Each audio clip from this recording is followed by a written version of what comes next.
పోతే చరిత్ర ఆయనను క్షమించదు. అన్ని సమస్యలు తెలిసి దగ్గరుండి తెలిసిన అతను. అదేవిధంగా రాజేంద్ర అన్న ఈటల రాజేంద్ర అన్న ఎంపీగా ఉన్నారు.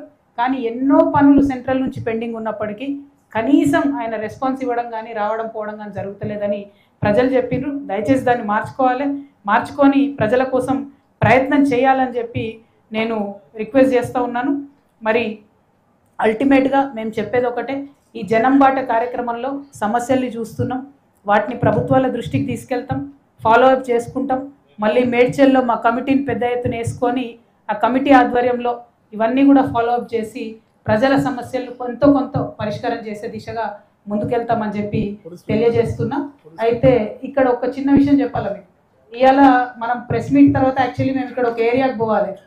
ఏం ఏరియా ఇది? ఇందిరానగర్. ఇందిరానగర్ ఏరియాలో పరిస్థితి ఎట్లుందంటే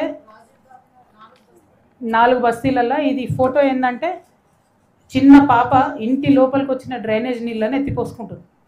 ఇంటి లోపలికి మొత్తం పక్కనున్న మురుగు నీరు వస్తే అది ఎత్తిపోసుకుంటుంది.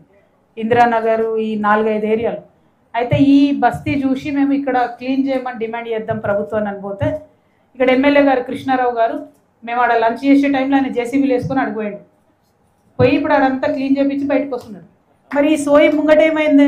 ఈ 10 ఏళ్ళు ఈ సోయి ఉండొచ్చు కదా. జాగృతోళ్ళు జనం బాట అని పెట్టుకొని వచ్చేదాకా కూడా ఎమ్మెల్యేలు కదలకుండా ప్రజల కష్టాలు పట్టించుకోకుండా ఎంత దారుణం ఇది. ఇది మీ కాన్షియన్సే కదా, మీ కోటేషన్ వాళ్ళే కదా. ఇప్పుడు ఆయన పోయి ఆడ కూర్చున్నాడు కృష్ణారావు గారు 2 గంటల నుంచి.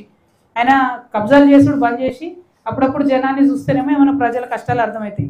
తెల్లారులేస్తే కబ్జాలు, తెల్లారులేస్తే సెటిల్మెంట్లు, అంతే తప్పితే ప్రజలను పట్టించుకోకుండా ఉన్నారనేటటువంటి ఆరోపణలు మొత్తం మేడ్చల్లో ఉన్న అందరు ఎమ్మెల్యేల మీద కూడా ఉన్నాయి. మరి ఒకరు అని నేను పేరు చెప్పదలుచుకోలేదు. సరే, మీరు సంపాదించుకుంటే సంపాదించుకున్నారు.